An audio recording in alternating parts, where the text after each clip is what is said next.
Nous sommes le 19 avril 2015, c'est un dimanche. Une femme de 32 ans est retrouvée morte dans sa voiture à Villejuif, en banlieue parisienne. Elle était prof de danse à Caudry, dans le Nord. Le meurtre paraît totalement inexplicable. Elle n'avait aucun ennemi. C'était une jeune mère de famille, sans histoire, pleine de vie. Les enquêteurs comprendront qu'Aurélie Chatelain a eu le malheur de se trouver sur le chemin d'un terroriste islamiste qui projetait un attentat dans une église de la ville et qu'il voulait lui dérober sa voiture. On revient sur ce jour tragique avec Frédéric Bricou. Bonjour et merci d'avoir accepté mon invitation. Vous êtes adjoint au maire de Caudry, vous étiez un ami d'Aurélie et vous êtes aujourd'hui président de l'association Pour le sourire d'Aurélie, dont on verra l'adresse au cours de cette émission. On va d'abord revenir sur ce jour précis. Quand apprenez-vous la mort d'Aurélie et que comprenez-vous de la situation au départ ? Alors, monsieur le maire apprend le décès d'Aurélie par la gendarmerie à 11 h. Donc, il prévient ses proches, les élus, la famille. On doit bien vous dire qu'au début, on ne comprend rien. Nous n'avons aucune information sur les circonstances du drame. Donc, on est vraiment interloqués. Est-ce que vous sentez un embarras chez les enquêteurs ? Est-ce que vous sentez qu'ils sont eux-mêmes dans le flou total ? On n'a aucune information. Donc, les rumeurs les plus folles courent. C'est seulement après 3 jours, grâce à l'efficacité des enquêteurs, que nous apprendrons l'identité de l'assassin présumé. Oui. Donc là, nous commençons à comprendre un peu plus ce qui s'est passé. Les éléments qui sont retrouvés dans son véhicule, à savoir les armes, des brassards de police, les plans des églises de Villejuif, nous font nous rendre compte qu'en fait, elle a été une victime du terrorisme. Alors on parle d'assassin présumé puisqu'effectivement l'enquête est toujours en cours. On parle de Sid Ahmed Glam. Quelle va être la réaction des autorités ? Elles ne vont pas tout de suite reconnaître Aurélie comme une victime du terrorisme. Oui, et ça c'est ce qui nous a poussé à faire toutes ces démarches, effectivement. Le seul premier coup de fil intervient le 29 avril, donc 10 jours après le décès d'Aurélie.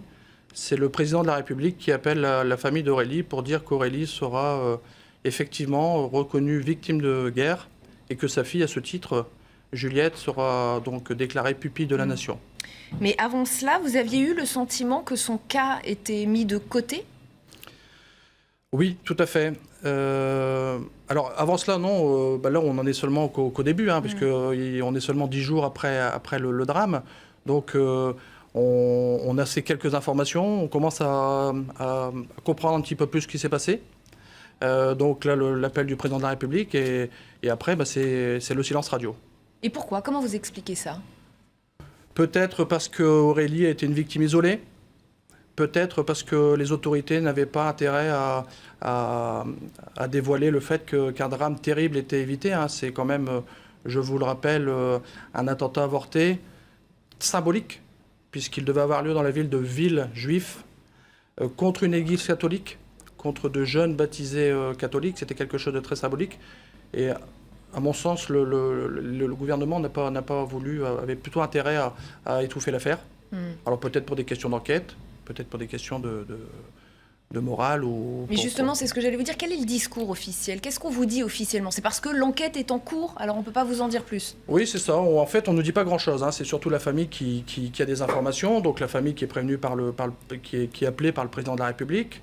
Ensuite, on n'a pas grand-chose. Donc les maires je tiens à souligner leur travail. Les maires de Villejuif et les maires de Caudry vont mettre beaucoup de force pour joindre des autorités, pour qu'Aurélie obtienne la Légion d'honneur. Ça va durer 1 an. Vous l'avez su, Aurélie a été décorée seulement samedi dernier, donc 1 an après son décès.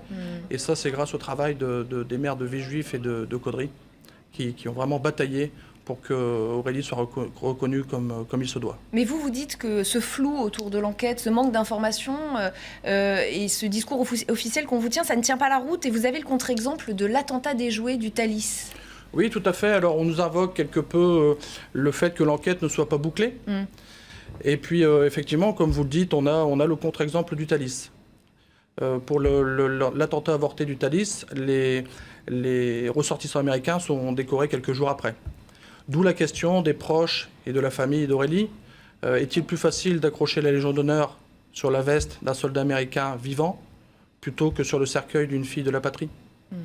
À Villejuif, on considère aujourd'hui Aurélie comme une héroïne. C'est comme ça qu'elle est vue Alors, il n'y a pas qu'à Villejuif et à Caudry qu'Aurélie est considérée comme une héroïne. Dans le monde entier, elle était reconnue comme telle. Elle a été honorée en Chine, elle a été honorée aux États-Unis, tout à fait. Sa famille a reçu des centaines de témoignages du monde entier. Vous êtes persuadé qu'elle a sauvé des vies, qu'elle a empêché le terroriste d'agir, la connaissant, vu sa personnalité? La connaissant, Aurélie avait une force de caractère très très importante.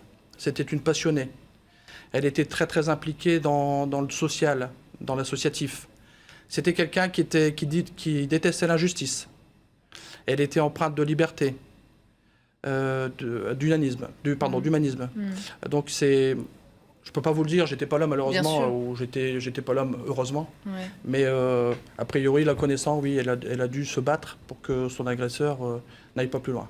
Aujourd'hui, qu'on lui a remis ce titre cette Légion d'honneur, qu'est-ce que vous ressentez? C'est une vraie reconnaissance pour vous? C'était important? Alors, notre ressenti, c'est la justice retrouvée. Enfin, un an après.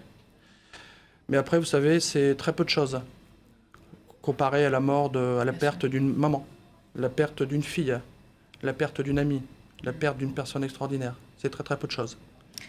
Je pense que les esprits, la famille, les amis, les membres de l'association seront un peu plus apaisés quand les auteurs seront arrêtés et condamnés pour ce qu'ils ont fait. Sa petite fille avait 5 ans lorsque sa mère a été tuée. Comment elle va aujourd'hui? Alors elle avait exactement 4 ans et demi. 4 ans et demi. Tout à fait. Elle va comme une enfant de 4 ans et demi qui est très très entourée par son papa, qui est très très entourée par sa famille. Donc une famille qui est très unie face au drame et qui surtout protège Juliette contre les mauvaises intentions qu'il pourrait y avoir. Quelles mauvaises intentions? Les mauvaises intentions des médias, de gens qui pourraient la questionner. Voilà. Le combat continue pour vous aujourd'hui, pour l'association? Quels sont ces combats, les enjeux?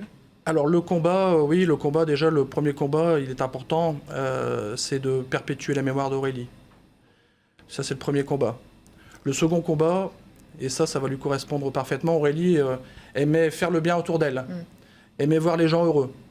Donc notre combat pour l'association, ça va être de perpétuer cet état d'esprit. Donc là, pour information, vous le savez, il y a quelques jours, un soldat cambrézien qui a été assassiné au Mali. Oui. Donc l'association va faire un geste pour ce soldat cambrézien. L'association a proposé à une jeune victime du Bataclan, originaire du Valenciennois, de l'aider. Voilà, ça c'est ce qu'aurait fait Aurélie de son vivant. On va le continuer, avec grand plaisir. Frédéric Bricou, si je vous demande de terminer cette phrase, le 19 avril 2015, c'est le jour où? Que me répondez-vous? Alors, c'est le jour où la vie d'une famille bascule. Elle ne sera plus jamais la même. C'est le jour où Aurélie donne sa vie pour que la liberté triomphe contre la barbarie. C'est important. Merci beaucoup. Oui. Caudry a perdu sa petite sœur. Villejuif a échappé de peu aux pierres grâce à Aurélie. Voilà, s'il y a un message à retenir, et il vous vient des parents, vivez l'instant présent, profitez de la vie, de vos proches au maximum, et n'ayez jamais peur de leur dire « je t'aime ». Tant qu'ils sont là, tout peut basculer très vite. Merci beaucoup Frédéric Bricou d'avoir été mon invité dans Le Jour où. L'information continue sur LCI.